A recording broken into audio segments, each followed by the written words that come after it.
Hello students, मैं commerce वाले गुरुजी। हम चला रहे एक सीरीज जिसका नाम है बेसिक कॉन्सेप्ट ऑफ अकाउंटेंसी। इस सीरीज को चलाने का मेरा मकसद है आप लोगों का अकाउंटेंसी का जो कॉन्सेप्ट है उसको क्लियर करना। कई बार क्या होता है कि काफ़ी सारे स्टूडेंट 11th क्लास के अंदर कॉन्सेप्ट पढ़ते हैं, फिर उसके अंदर 12th में आ जाते हैं, first year, second year, final year आ जाते हैं, बीकॉम के अंदर, बीबीए के अंदर, एमकॉम के अंदर, सीए के अंदर, लेकिन कई बार उनको कॉन्सेप्ट में बड़ी प्रॉब्लम होती है। तो चाहे आप 11th में, 12th में, बीकॉम में, बीबीए में, एमकॉम में, सीए में, किसी में भी हैं, ये अकाउंटेंसी के जो बेसिक कॉन्सेप्ट है ना, ये तो यही रहेंगे।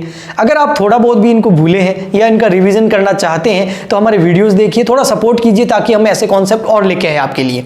तो सपोर्ट के लिए आपको लाइक करना है, अभी जाके शेयर कर दीजिए अपने सारे फ्रेंड्स के अंदर जो कि कॉमर्स वाले हैं, है ना। हम कॉमर्स वाले गुरुजी हैं, आप कॉमर्स वाले स्टूडेंट हैं, तो कॉमर्स वाले स्टूडेंट तक ये वीडियो पहुंच जाना चाहिए। इसके अलावा जो मैं कॉन्सेप्ट बताता हूं वो तो आप सीख ही रहे हैं। आपको और कोई और कॉन्सेप्ट जानना है जो कि अकाउंटेंसी का बेसिक है तो नीचे कमेंट करके आप हमें बता सकते हैं। सब्सक्राइब जरूर कीजिएगा। आइए आज का कॉन्सेप्ट स्टार्ट करते हैं। आपको पता है कि 11th क्लास के अंदर हम फाइनल अकाउंट बनाते थे, बाद में भी बनाते थे, लेकिन 11th से सीख रहे थे हम। फाइनल अकाउंट के अंदर हम सोल प्रोप्राइटर का सिप का सीखते हैं, तो उसके अंदर हम फाइनल अकाउंट के अंदर जो अकाउंट्स तैयार करते हैं वो होता है trading account, PNL account, balance sheet या फिर कैपिटल अकाउंट। एक चैप्टर 11th में और होता था, फाइनल अकाउंट तो बनाते ही थे, उसके साथ में कुछ एडजस्टमेंट भी आते थे। आज हम उन एडजस्टमेंट के बारे में बात करने वाले हैं, लेकिन इस तरीके से बताने वाले हैं कि आप कभी भी फिर भूलेंगे नहीं और आपको बहुत अच्छे से क्लियर हो जाएगा अगर इसके अंदर कोई प्रॉब्लम है तो। जो ये कॉन्सेप्ट है इसको समझने से पहले जो एडजस्टमेंट है ये कौन सा है वो मैं बता देता हूं। ये एडजस्टमेंट है outstanding expense, prepaid expense, accrued या आउटस्टैंडिंग इनकम और अनअर्न्ड इनकम। इसके एडजस्टमेंट हमको फाइनल अकाउंट के अंदर करने होते हैं 11th क्लास के अंदर। उसके बाद अगर 12th में पार्टनरशिप कर रहे हो या बीकॉम में, बीबीए में, कहीं भी आप कर रहे हो, वहां पर ये चीजें कहीं से भी उठ के एकदम से आ जाती हैं और वहां पर फिर हमको थोड़ी बहुत अगर कॉन्सेप्चुअली अंडरस्टैंडिंग नहीं है तो ये चीजें हमको क्वेश्चन गलत करवा देती है। तो इसको अगर इन चारों चीजों को अच्छे से समझना है, आप चाहते हो ये चारों चीजें बहुत अच्छे से समझ में आ जाए, तो आपको एक कॉन्सेप्ट पता होना चाहिए अकाउंटिंग के अंदर। वो था अक्रूवल कॉन्सेप्ट, उपार्जित जो है अवधारणा। अकाउंटिंग की एक ये कॉन्सेप्ट है, अवधारणा है, जिसका नाम है अक्रूवल कॉन्सेप्ट, उपार्जित अवधारणा। ये क्या होती है? अगर ये समझ में आ गई, वो चारों चीजें गारंटेड आपको समझ में आ जाएंगी। तो अक्रूवल कॉन्सेप्ट ये बोलता है कि अकाउंटिंग जो ईयर होता है लगभग एक 1 ईयर का होता है, फाइनेंशियल ईयर भी हो सकता है, कैलेंडर ईयर भी हो सकता है, लेकिन 12 महीने का एक अकाउंटिंग ईयर होता है जिसमें एक कंपनी अपने अकाउंट्स का हिसाब किताब करती है और उनको रिकॉर्ड करती है और फाइनल अकाउंट तैयार करती है। तो एक अकाउंटिंग ईयर के अंदर जो हम एक्सपेंडिचर दिखाते हैं वो एक्सपेंडिचर 1 ईयर से रिलेटेड होते हैं, वो एक्सपेंडिचर उसी ईयर से रिलेटेड होंगे। अगर कोई लास्ट ईयर के एक्सपेंडिचर है तो इस बार नहीं दिखाएंगे, फ्यूचर के एक्सपेंडिचर है तो भी इस बार नहीं दिखाएंगे, ओनली उसी करंट ईयर के एक्सपेंडिचर हो या इनकम हो हम पीएनएल अकाउंट के अंदर, ट्रेडिंग अकाउंट के अंदर दिखाते हैं। ठीक है। अब यहां पर सवाल आता है कोई एक्सपेंस तो हो गया लेकिन हमने उसका पेमेंट नहीं किया, तो क्या दिखाएंगे? बिल्कुल दिखाएंगे। यानी कि उस ईयर का एक्सपेंडिचर होना चाहिए, चाहे उसका पेमेंट किया हो नहीं किया हो उससे मतलब नहीं है, उसको उसी ईयर में दिखाया जाएगा। ऐसे कैसे कोई इनकम है और वो हमने कमा ली है, तो चाहे वो रिसीव्ड हो गई हो चाहे नहीं हुई हो, उस ईयर के अंदर हम उसको दिखाएंगे ही दिखाएंगे। बस ये कॉन्सेप्ट अगर आपका क्लियर है तो अब आप ये चारों चीजें बहुत अच्छे से समझ सकते हैं। मैं विद इन आपको 3-4 मिनट के अंदर इनको क्लियर करता हूं। तो आइए, सबसे पहला है आपका आउटस्टैंडिंग एक्सपेंस, हिंदी में बोलते हैं अदत्त व्यय।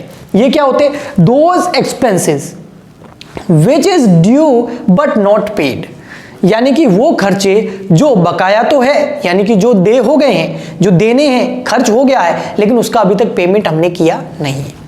तो अब इन एक्सपेंस का क्या करना होता है? मैंने बोला भले ही पेमेंट नहीं किया है तो आउटस्टैंडिंग बकाया खर्चे हैं, यानी कि इसका पेमेंट नहीं किया लेकिन खर्चे तो इसी साल के हैं। तो हम क्या करेंगे? इसको 2 जगह दिखाएंगे, एक ट्रेडिंग अकाउंट के अंदर और एक बैलेंस शीट के अंदर।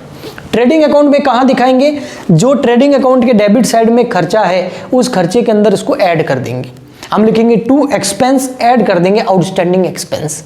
एक्सपेंस जो है वो पेड किया हुआ वाला होना चाहिए, उसके अंदर जो अभी तक पेड नहीं किया उसको भी जोड़ देंगे, टोटल खर्चा बाहर आ जाएगा।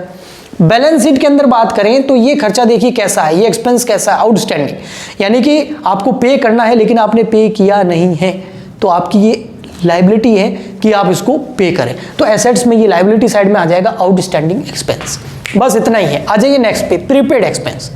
Those expense which is not due but paid, यानी कि आपने एडवांस में पे कर दिया, यानी कि ये एक्सपेंस करंट ईयर के नहीं है, इस साल के नहीं है, ड्यू हुए नहीं है, दे हुए नहीं है, फ्यूचर के एक्सपेंडिचर है, लेकिन उसका पेमेंट आपने करंट ईयर के अंदर कर दिया।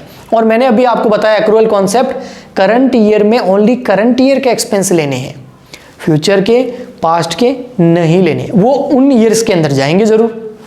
तो यहां पर प्रीपेड एक्सपेंस का मतलब हुआ आपने खर्चा जो है, एक्सपेंस जो है वो एडवांस में कर दिया। तो अब इसका ट्रीटमेंट क्या होगा, ट्रेडिंग और बैलेंस शीट वापस वही, ट्रेडिंग अकाउंट के अंदर हम लिखेंगे टू एक्सपेंस और उसमें लेस कर देंगे प्रीपेड एक्सपेंस। हमने एक्सपेंस इतना पे किया, इसमें से वो एक्सपेंस लेस कर देंगे जो इस करंट ईयर का नहीं है, हमने एडवांस में पे कर दिया फ्यूचर का, तो उसको हम वहां से हटा देंगे, टोटल बाहर आ जाएगी। और ये एक्सपेंस ऐसा है जो एक्सपेंस हुआ तो नहीं है लेकिन हमने एडवांस में पे कर दिया है, तो ये हमारे लिए एसेट है, हमने पैसा एडवांस में दे रखा है, वो एक्सपेंडिचर अभी तक हुआ नहीं है। फॉर एग्जाम्पल आपने जो है इलेक्ट्रिसिटी बिल का पेमेंट एडवांस में कर दिया, तो अभी तक इलेक्ट्रिसिटी का कंजम्पशन आपने किया नहीं है। फॉर एग्जाम्पल आपने सैलरी एडवांस में पे कर दी, अभी तक वो जो व्यक्ति है जिसने सैलरी आप पे कर रहे हैं उसका काम करना उस मंथ का बाकी है या उस ईयर का बाकी है। तो ये हमारे लिए क्या होती है, एसेट की, उससे अभी ये काम करवाना है या अभी इलेक्ट्रिसिटी को कंजम्पशन करना बाकी है, तो इसलिए हम इसको एसेट साइड में दिखाते हैं प्रीपेड एक्सपेंस को। Okay, clear. नेक्स्ट चलते हैं third, accrued income. Accrued income को आउटस्टैंडिंग इनकम भी बोल सकते हैं आप, और इसको हिंदी के अंदर आप जो है एक्रूड को जो है अर्जित आय या फिर आउटस्टैंडिंग के हिसाब से बकाया आय भी बोल देते हैं। अब ये क्या होती है ऐसी, अब ये दो एक्सपेंस हो गए, अब ये दो इनकम से रिलेटेड है। ऐसी इनकम जो आउटस्टैंडिंग है, मतलब आपने पैसा कमा लिया है लेकिन अभी तक पैसा आया नहीं है, यानी कि those income which is earn but not received, यानी कि ऐसी आय जो अर्न कर ली है, कमा ली है आपने, जैसे ब्याज जो है आपने फॉर एग्जांपल किसी को लोन दिया, इंटरेस्ट ड्यू तो हो गया है, इसी साल का ड्यू हुआ है, लेकिन अभी सामने वाले ने आपको इंटरेस्ट दिया नहीं है, तो दिया नहीं है उससे क्या मतलब है, एक्रूअल कॉन्सेप्ट लगता है, इस ईयर का है तो इस ईयर तो दिखाना ही है, तो हम उसको पीएनएल अकाउंट के अंदर किस साइड में दिखाएंगे, इनकम तो क्रेडिट साइड में आती है ना, तो बाय लिख देंगे इनकम और उसके अंदर ऐड कर देंगे एक्रूड इनकम। ठीक है, अब ये बैलेंस शीट में कहां आएगा, ऐसी इनकम, यानी जैसे इंटरेस्ट का एग्जांपल दिया ना, ब्याज का आपको मिला नहीं है तो आपके लिए लायबिलिटी है कि एसेट है, आप खुद सोच के देखिए। इंटरेस्ट मिलेगा मतलब एसेट्स है, तो हम एसेट साइड में बैलेंस शीट में दिखा देंगे एक्रूड इनकम।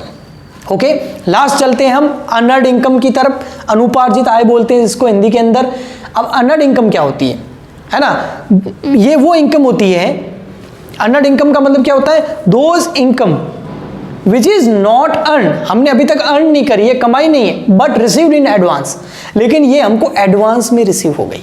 ऐसी इनकम जो हमने अभी तक कमाई नहीं है लेकिन पहले से रिसीव्ड हो गई है ना, अभी तक सामने वाले के लिए काम करना बाकी है, जो सामने वाला हमको पैसा दे रहा है, हमको इनकम हो रही है, तो उसको हमको कुछ तो करके देना पड़ेगा ना, है ना। फॉर एग्जाम्पल मैंने जो है किसी स्टूडेंट से एडवांस में फीस ले ली, अभी तक उसको पढ़ाया नहीं है, अभी तक नहीं पढ़ाया, तो अभी मेरे को उसको सर्विस देना बाकी है ना, तो वो चीज़ है, यानी कि आपने इनकम अभी तक कमाई नहीं है, आपने अपना काम नहीं किया है लेकिन पैसा मिल गया है, तो एडवांस है। अच्छा, एडवांस इनकम है, यानी कि इस ईयर की तो नहीं है, अभी तक सर्विस दी नहीं है, ईयर एंड हो गया है, क्योंकि फाइनल अकाउंट तो ईयर एंड पे बनते हैं, यानी कि अगले साल हम उसकी सर्विस देंगे, तो ये अगले साल से रिलेटेड है, तो हम क्या करेंगे, ट्रेडिंग अकाउंट में बाय क्या लिखेंगे, इनकम, और उसमें से लेस कर देंगे अनअर्न्ड इनकम, क्योंकि इस साल से रिलेटेड नहीं है, सर्विसेज अभी तक दी नहीं है, इनकम कमाई नहीं है।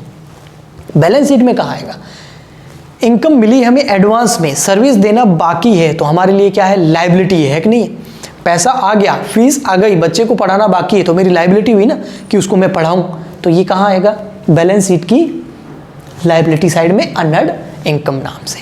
तो ऐसे के ऐसे कई सारे कॉन्सेप्ट हम यहाँ पर लेके आएंगे, आपका सपोर्ट चाहिए, सब जगह फैला दीजिए इसको, जो भी कॉमर्स का स्टूडेंट है उस तक ये वीडियोस पहुँचने चाहिए, तभी मैं कंटिन्यू ऐसे और सारे वीडियो बनाऊंगा और हमेशा आपको इससे बेनिफिट होगा, ये मेरी गारंटी है। आपका जो अकाउंटेंसी का कॉन्सेप्ट है वो क्लियर होगा ना, तो आगे आप जो भी पढ़ेंगे वो आपको बहुत अच्छे से समझ में आएगा। इसके अलावा आप पर्सनली अगर मुझसे पढ़ना चाहते हैं तो हमारी एक ऐप भी अवेलेबल है जिसका नाम है कॉमर्स वाले गुरुजी। ये आपको प्ले स्टोर के अंदर मिल जाएगी, प्ले स्टोर में जाके आप डाउनलोड कर सकते हैं और इसके अंदर आप पर्सनली मुझसे पढ़ने के लिए लाइव क्लास भी ले सकते हैं या कोई कोर्स भी बाय कर सकते हैं। तो हम मिलते हैं नेक्स्ट वीडियो में। आज के लिए इतना ही, तब तक के लिए गुड बाय, थैंक यू।